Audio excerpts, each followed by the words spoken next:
रामू अन्ना कर्नाटक से मुंबई शहर में नौकरी की तलाश करने आ गए, पर पढ़ा लिखा न होने की वजह से उन्हें कोई नौकरी नहीं मिलती है और वो बेहद परेशान हो जाते हैं। काम का इस मुंबई शहर में आ गए हम लोग, वहीं पर कुछ काम धंधा ढूंढ लेते। दर बदर भटकने से ही हमें कुछ हासिल होगा, यह हमेशा याद रखना। आप सब्र रखिए, कोई न कोई काम जरूर मिल जाएगा।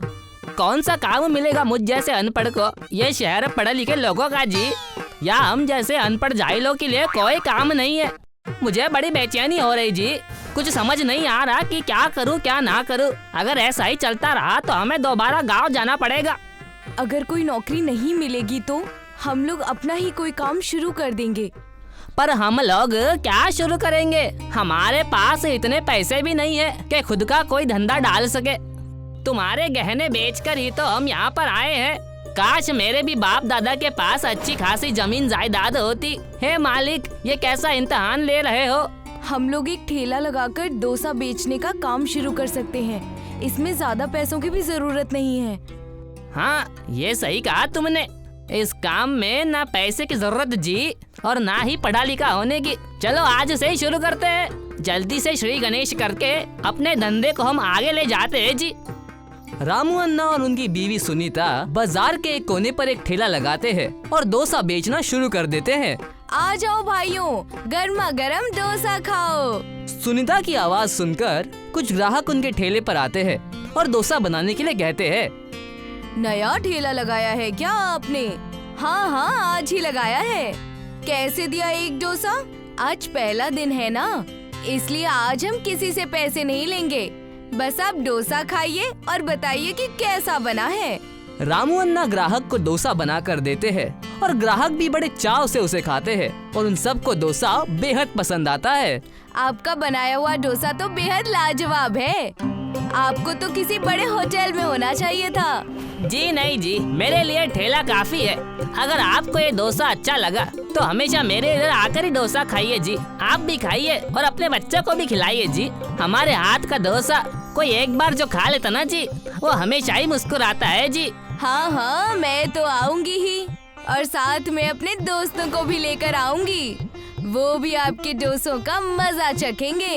अगले दिन से रामू अन्ना के ठेले पर ग्राहक आना शुरू हो जाते हैं। रामू अन्ना का डोसा सभी ग्राहकों को बेहद पसंद आता है और सभी लोग यहाँ पर डोसा खाने के साथ साथ घर भी ले जाते हैं, जिससे रामू अन्ना की बेहद अच्छी आमदनी होती है। तुमने ये अच्छा दिमाग लगाया जो मुझे डोसा बनाने के लिए कहा। अब हमको वापस गांव जाने की जरूरत नहीं है, वरना मुझे गांव जाकर किसानी करनी पड़ती। पता नहीं हमारे अच्छे दिन कब आते। हाँ, और अच्छे पैसे जमा होने पर हम लोग इसी शहर में अपना खुद का घर भी खरीद सकते हैं। पता नहीं इस मनहूस के हाथ में क्या जादू है जो हमारे ग्राहक होटल का डोसा छोड़कर उसके ठेले पर जा रहे हैं। जल्दी से कुछ करना पड़ेगा, नहीं तो ये मनहूस मेरे सारे ग्राहकों को ले जाएगा। होटल मालिक रामू अन्ना के ठेले को बंद करने की तरकीब सोचने लगता है। दूसरी तरफ रामू अन्ना के ठेले पर इतनी भीड़ लग चुकी है कि रामू अन्ना का डोसा बनाने का सारा सामान खत्म हो जाता है। मुझे माफ कर दो भाइयों, आज मैं आपको डोसा नहीं खिला सकता। मेरा सारा सामान खत्म हो चुका जी, पर मैं कल से बहुत सारा सामान लेकर आएगा ताकि रात तक भी सामान खत्म ना हो। और आज जो भी अकेला जा रहा है जी, कल उसे सांभर और चटनी ज्यादा दूंगा। मेरा मतलब जी कि जो भी खाली हाथ जा रहा है उसे। रामू अन्ना उस दिन के कमाए हुए पैसे लेकर अपने बीवी के साथ घर जाने लगते हैं। अब कल से और मेहनत करना होगा, नहीं तो ग्राहक नाराज हो जाएंगे। बेचारे डोसा खाने आए थे और मेरे पास सामान ही नहीं था। अगर रोज रोज ग्राहक खाली हाथ चले जाएंगे तो हमारे पास कुछ नहीं बचेगा। अगले दिन रामू अन्ना बहुत सारा सामान लेकर आते हैं और डोसा बनाने लगते हैं। उनका अच्छा धंधा होते हुए देखकर बाकी के दुकानदार उनके दुकान के सामने कूड़ा फेंक देते हैं और उनके ठेले को भी नुकसान पहुंचाते हैं। पर रामू अन्ना सब कुछ ठीक कर लेते हैं और तभी बारिश हो जाती है और रामू अन्ना का चूल्हा बुझ जाता है। ऐसा बारिश ने तो परेशान ही कर दिया। 2 बार चूल्हा जला चुका हूँ और दोनों बार बुझ गया जी। अब शगुन तो नहीं। रामू अन्ना बेहद कोशिश करते हैं लेकिन फिर भी बारिश में चूल्हा नहीं जलता। वो मायूस हो जाते हैं और ठेला बंद करके वापस घर आ जाते हैं। ये देखकर बाकी दुकान वाले बेहद खुश हो जाते हैं। लगता अब हमारा ठेला बंद होने वाला। इतने बारिश में तो कोयला पूरा भीग गया जी। हर बार जला रहा हूँ, हर बार कुछ न कुछ हो रहा है। अगर ठेले पर डोसा नहीं बन रहा है तो कोई बात नहीं, हम घर से डोसा बनाकर ले जाएंगे। अगले दिन से रामू अन्ना घर से डोसा बनाकर ले जाते हैं, पर वो रास्ते में जाते जाते ठंडे हो जाते हैं और बारिश के आने से गीले भी हो जाते हैं। इसीलिए ग्राहकों को डोसा पसंद नहीं आता और सभी ग्राहक बिना डोसा खाए चले जाते हैं। ये डोसा है या पानी पूरी? पूरा पानी में भीगा हुआ है, हम ऐसा डोसा नहीं खाएंगे। इस तरह से ग्राहकों को जाते हुए देख रामू अन्ना बेहद उदास हो जाते हैं। तभी बारिश ज्यादा होने से समंदर में पानी बढ़ जाता है और कुछ मछलियाँ और कछुए बहकर बाहर आ जाते हैं, जिसमें से एक बड़ा कछुआ पलट जाता है और सीधा होने की बेहद कोशिश करता है। रामू अन्ना बाढ़ में डूबने की फिक्र किए बिना पानी में उतरते हैं और उस कछुए को सीधा करते हैं। तुम बहुत परेशान दिख रहे हो, मैं तुम्हारी परेशानी दूर कर सकता हूँ। क्या आप इस बारिश को होने से रोक सकते जी? नहीं, मैं बारिश को होने से नहीं रोक सकता, पर मैं तुम्हें एक ऐसा पाउडर दे सकता हूँ जिससे तुम डोसे की छतरी बनाकर अपनी परेशानी दूर कर सकते हो। पर डोसा छतरी तो बारिश में भीग कर खराब हो जाएगी। तुम हमारे साथ मजाक तो नहीं करता ना? कछुआ अपने कवच से एक थैली पाउडर निकालकर रामू अन्ना को देता है। ये लो, ये समुद्री देवता का दिया हुआ जादुई पाउडर है।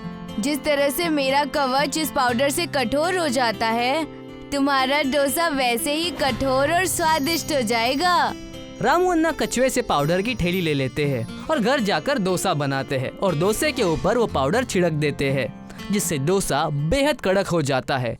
सुनिंदा उन डोसों को सिलकर छतरी बनाती है और उन पर लकड़ी का हैंडल लगाती है। अब रामू अन्ना डोसे की छतरी लगाकर ठेले पर जाते हैं। आओ भाइयों आओ, डोसा खाओ और छतरी गिफ्ट में पाओ जी। अरे अन्ना, ये कैसा ऑफर है आपका? जरा मुझे भी बताइए। मैं बताती हूँ। देखिए, अगर आप एक डोसा खाएंगे तो आपको एक डोसा छतरी मिलेगी। और आप तो देख ही रहे हो कि बारिश कितनी तेज हो रही है। डोसा खाने के बाद आपको दुकान से अलग छतरी लाने की जरूरत नहीं पड़ेगी। अरे वाह, ये तो बेहद अच्छा ऑफर है। डोसा खाओ और बारिश से भी बचो। रामू अन्ना के एक डोसा पर एक डोसा छतरी फ्री के ऑफर को जानने के बाद बहुत सारे ग्राहक रामू अन्ना के ठेले पर डोसा खाने के लिए आते हैं, जिससे रामू अन्ना के पास जल्दी ही बहुत सारे पैसे इकट्ठा हो जाते हैं। देखा, हमारी इतनी बड़ी प्रॉब्लम चुटकी में सॉल्व हो गई। आज हमारे पास पैसों की कोई कमी नहीं है। हाँ, हमारी प्रॉब्लम तो सुलझ गई, पर शहर में ऐसे बहुत से गरीब लोग जी जिनके पास छतरी खरीदने के पैसे नहीं, हम उनकी मदद करेंगे। अब से हम ये तय करते जी, जहाँ कहीं भी कोई गरीब या भिखारी भूखा रहेगा, मैं उन्हें अपना डोसा मुफ्त में खिलाऊंगा और किसी को बिना छत के सोने नहीं दूंगा। रामू अन्ना और सुनीता बहुत सारी डोसा छतरी बनाते हैं और शहर के गलियों में बांट देते हैं। जल्दी ही रामू अन्ना पूरे शहर में डोसा छतरी वाले के नाम से मशहूर हो जाते हैं।